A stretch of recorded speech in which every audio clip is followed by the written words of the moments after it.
Os excedentes são uma bandeira que vai surgir fundamentalmente a partir de 67, 68, né? 66 a gente reorganiza a APES, Associação Potiguar dos Estudantes Secundários, num congresso clandestino, né? Pra você ter uma... Eu fui o primeiro presidente, né? Para você ter uma ideia da clandestinidade, nós, numa entidade de massa, tínhamos codinomes, né? Meu nome não era Juliano Siqueira, era Júlio Silva. Eu só preservava as iniciais, né?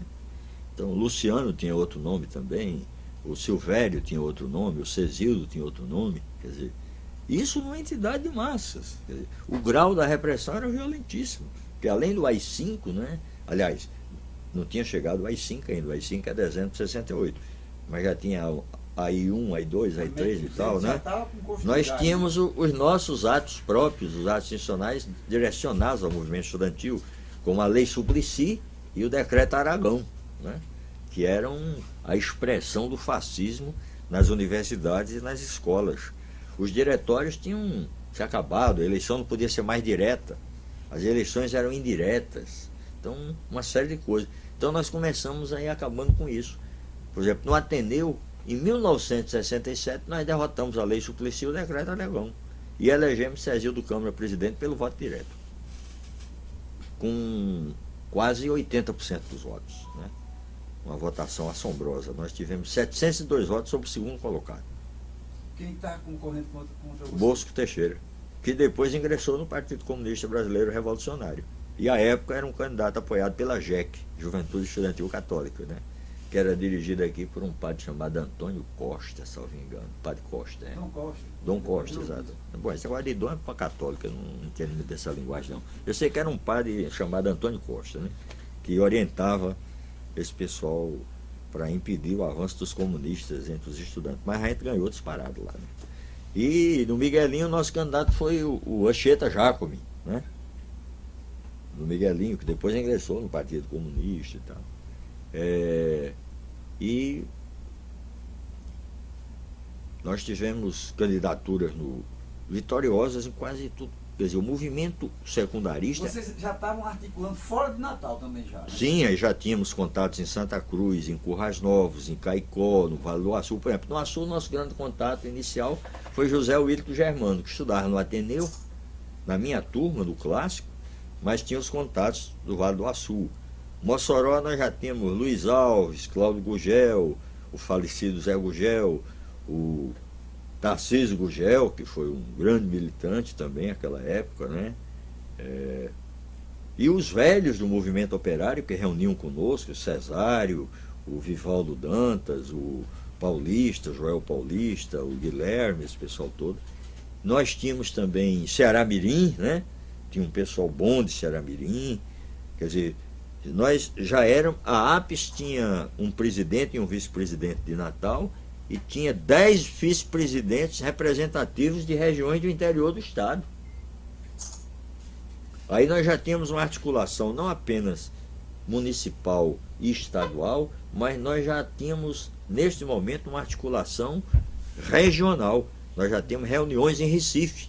Foi quando eu conheci Marcelo Mário de Mello, quando eu conheci Paulo Pontes, quando eu conheci Alberto Vinícius, o Popular Chanha, Carlos Alberto, né?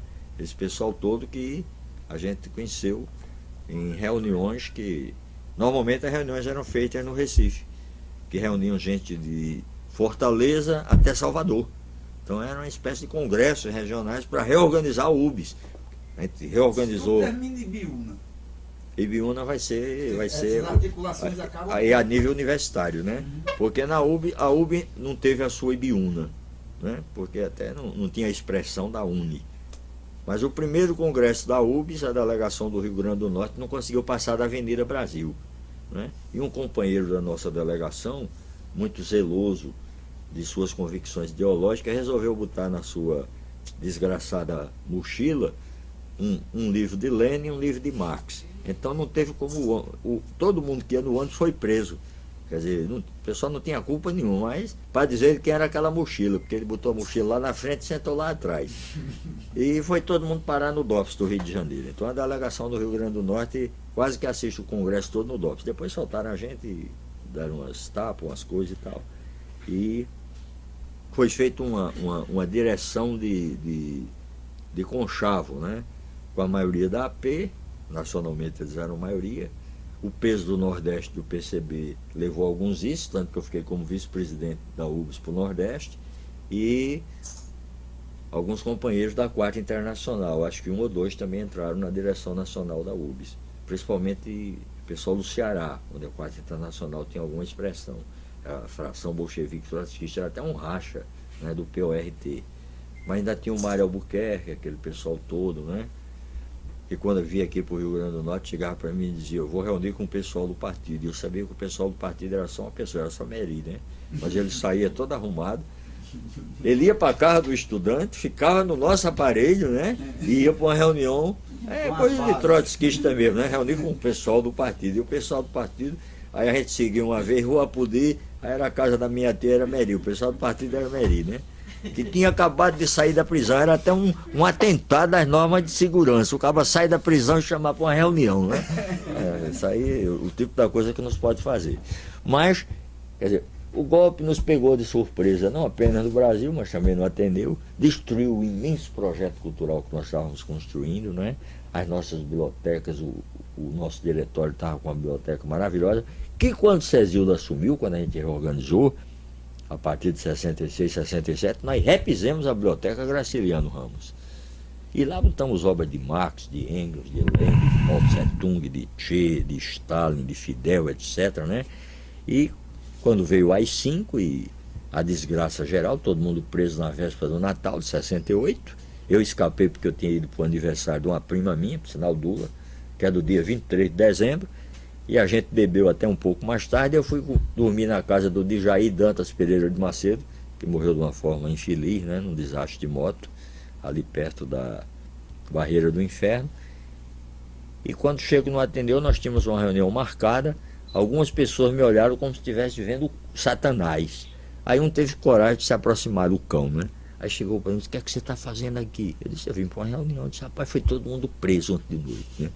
Aí nessa hora mesmo eu corri, fui para a faculdade de medicina, falei com o Tarcísio, filho da professora Angélica, que tinha sido minha diretora do Ateneu, conservador e tal, mas Tarcísio tinha sido participante conosco da luta dos excedentes, então ele apoiava o DCE por isso, né? A luta dos excedentes sensibilizou a cidade toda, aqueles que tiveram média acima de 5, mas não tinha vaga na universidade para absorvê-los. Então nossa luta por mais vagas e mais verbas era uma luta que sensibilizava todo mundo. Quem é que não quer o seu filho na universidade?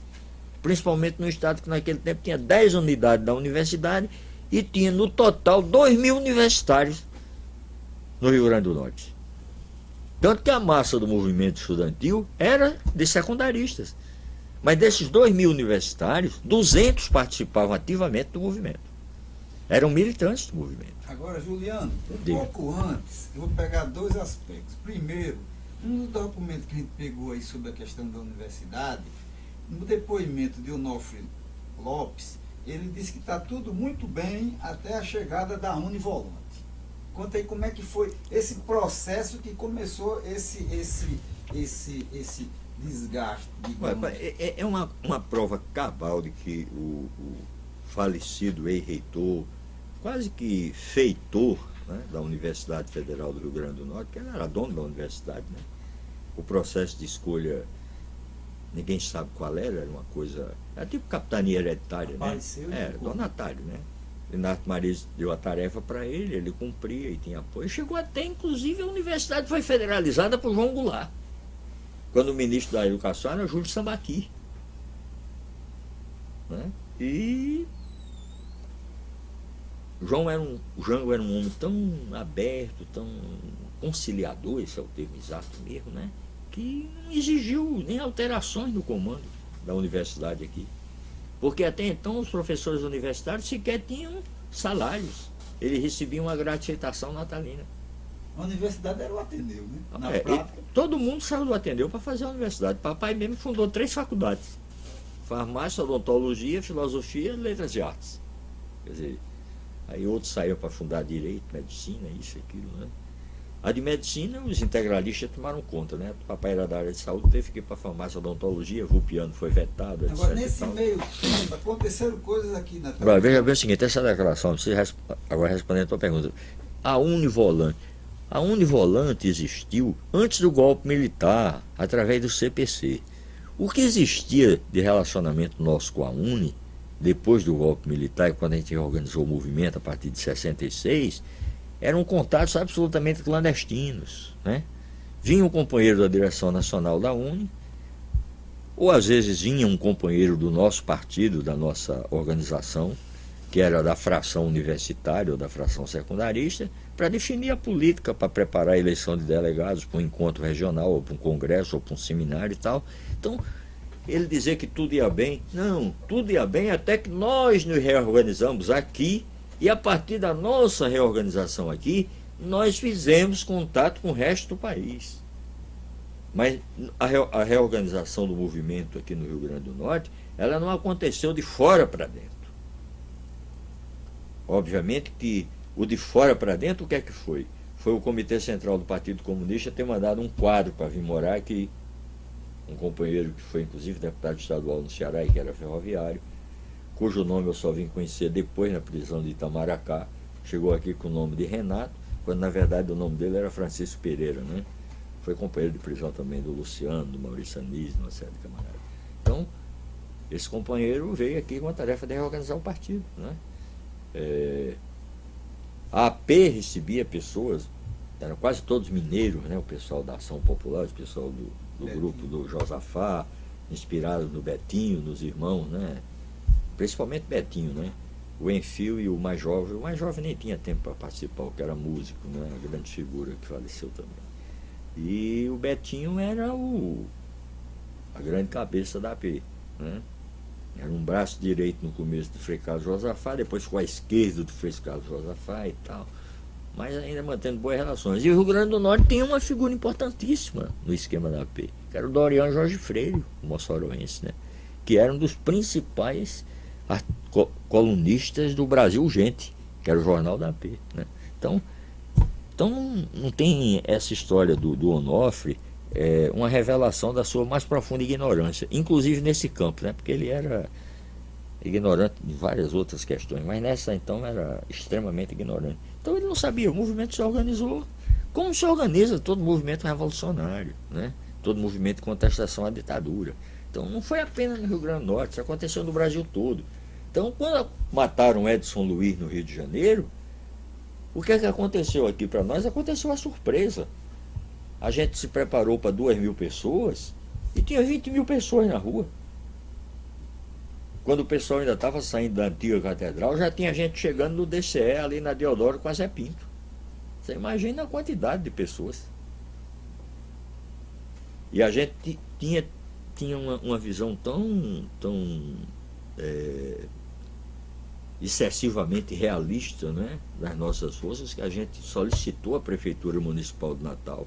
À época o prefeito era o senhor Agnello Alves, o chefe da Casa Civil era o atual ministro, o senador Garibaldi Alves, que nos cedesse o espaço do Palácio dos Esportes para fazer a missa de 7º dia do Edson Luiz. Quer dizer, a gente imaginava o quê? 2.000 pessoas. E Agnello, sem titubear, não apenas negou, como pediu para nós nos retirarmos imediatamente de lá, né, da sede da prefeitura. Ele nem falou através do seu chefe de Casa Civil, que era o seu jovem mesmo, né? Talvez fosse o chefe de Casa Civil mais jovem do Brasil. Nessa época eles eram da arena, porque o Rio Grande do Norte tinha 2 arenas. Tinha a Arena Vermelha, que não tinha nada de vermelha do ponto de vista revolucionário, né? Era a Vermelha Arara, que era a arena do Dinarte, e a Arena Verde, que era a arena dos Bacurau, de Aloysio Alves. E ele estava na arena. O pessoal todo estava. Aloysio era deputado federal pela arena, né? Depois é que Dinarte conseguiu caçá-los. A cassação de Aloysio e da família Alves é uma questão típica do Rio Grande do Norte. Tem nada a ver com a luta de classe no Brasil. É uma luta de oligarquias potiguares, né? Com todo respeito aos índios potiguares, que não tem culpa nenhuma dessa bandalheira. Mas, objetivamente, nos negou. Donivaldo Monte se propôs a rezar a missa, acompanhado pelo padre Zé Luiz e pelo então pastor Nivaldo, que era um professor da antiga Eteferne. Foi uma missa ecumênica, né? Tinha um pastor protestante também na missa. Eu não sei qual era a igreja dele, se ele era presbiteriano ou se era batista. Eu acho que era da igreja do velho Machado, né? presbiteriano Qual independente. foi o local que vocês marcaram no Palácio Esporte? Não, aí nós fomos para a catedral. A catedral. Aí saímos da catedral. Catedral que está A antiga catedral, antiga, na Praça André de Albuquerque. Então eu digo a você, era tanta gente que tinha gente ainda na catedral e já tinha a Deodoro toda ocupada. Quer dizer, isso quer dizer que a João Pessoa já estava toda ocupada e a Deodoro o pessoal já para terminar no comício final em frente ao restaurante universitário, que era a sede também do Diretório Central dos Estudantes. Em frente ao Nordestão ali, Deodoro, em frente ao Nordestão. Você veja quantas pessoas tinha, 20 mil pessoas, tranquilamente. E a gente tinha o quê? 2 megafones. Né? Quer dizer, os oradores, quando terminou quando o ato terminou, ninguém tinha condição de falar. Porque o que a gente teve que gritar, essa coisa toda, e não houve um incidente. A polícia foi para a rua, sabe com que tipo de arma? Com fuzil e metralhadora. Não foi com cacetete, não. Fuzil e metralhadora. E o povo, briosamente, passava pelas metralhadoras, inclusive aquelas metralhadoras de tripé, né? Aquelas que se usa na guerra para fechar ponte, etc e tal. O pessoal passava briosamente. Quando a gente, você se lembra, o quartel-general ficava do lado da antiga catedral. O quartel-general estava até próximo à Praça André de Albuquerque, sacos e sacos de areia, e em cima dos sacos de areia, metralhadoras e até carros de combate. Uma coisa ridícula, né? Nenhum de nós estava nem com um estilingue na mão. A única arma que nós usamos nesse dia foi dar trabalho às companheiras do movimento, né? Eram muitas companheiras que ajudavam. Poucas eram militantes de fato, mas nesse momento, do momento de emoção e tal, muitas ajudaram. Foi pegar, a gente comprou peças de pano preto, né? E muito alfinete para o pessoal botar o luto, né? Para simbolizar o fumo, né? O fumo, era o fumo, exatamente, esse era o termo, né? Mas hoje, como diz assim, o fumo já tem uma conotação um pouco diferente, né? Levar fumo ninguém deseja. A coisa ficou meio erotizada, né? Mas botar o fumo e tal. Me lembro até o pai de uma garota lá do Ateneu, horrorizado vendo a filha pregando aquilo no peito das pessoas na rua e querendo levá-la para casa, e ela dizendo que era luta contra a ditadura, não sei o que e tal. Quer dizer, e até convenceu o pai recuou. Mas como é que foi, digamos, 2 megafones, como é que ficou essa não, porque o problema é o seguinte, a gente já tinha a experiência dos companheiros do Rio de São Paulo, né? Era aquela, você falava, aí a primeira fila passava para a segunda, então ficava, hoje em dia o pessoal fala na ola, né? Então nós tínhamos uma ola vocal, né? Então você falava, dizia, companheiros, aí o pessoal, companheiros, né? A ditadura, e aí fazia aquele eco e tal. Então era uma coisa, quer dizer, ali por exemplo, da antiga sorveteria Oase, do antigo Cinema Nordeste, até a atual catedral, a nova catedral, esse negócio rolando assim, era uma coisa até de arrepiar, era uma coisa emocionante, né? E obviamente que a gente estava se sentindo quase que derrubando já a ditadura, né? Quem foram os oradores? Foram pouquíssimos oradores, né? Muitos falaram para controlar o trajeto, né? Aí todo mundo falou. Agora, falou o presidente da principal entidade secundarista do Rio Grande do Norte, que era tinha me recuperado, tinha tirado o Lítero Cultural, passou a ser, não mais diretor, mas Grêmio Estudantil Celestino Pimentel, falou o Cezildo Câmara, falou o Ivaldo, pelo DCE, e em frente ao DCE, falamos eu, pelos estudantes de Direito, e o Emanuel Bezerra dos Santos pela Sociologia.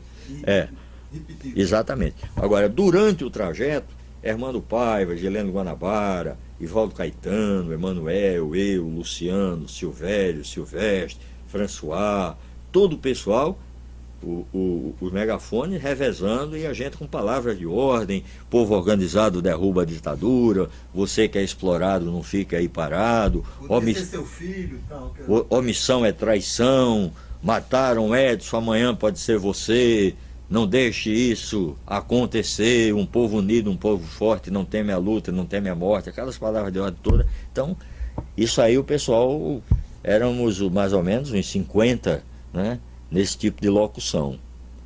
Todos que entraram no processo, né? No fim todo mundo terminou se reencontrando no processo. Mas foi uma manifestação absolutamente bonita e lembro assim, 1 a 2 horas da tarde, nós tínhamos um bar de um amigo do Djalma Maranhão, que não era um bar propriamente dito, era uma espécie de garagem, mas para os amigos ele atrás servia uma cervejinha gelada e tal. Umas 2 horas da tarde, ficava em frente ao antigo DCE, a gente foi para lá comemorar aquela mobilização que a gente nem imaginava que tinha, naquele momento, a cidade, né? Tanta indignação contida e uma resposta tão bela preparada, né? Foi uma surpresa muito positiva. E o movimento estudantil foi num crescendo, né? Porque isso foi em abril. Então as lutas cresceram, aí a luta dos excedentes se fortaleceu mais ainda, né?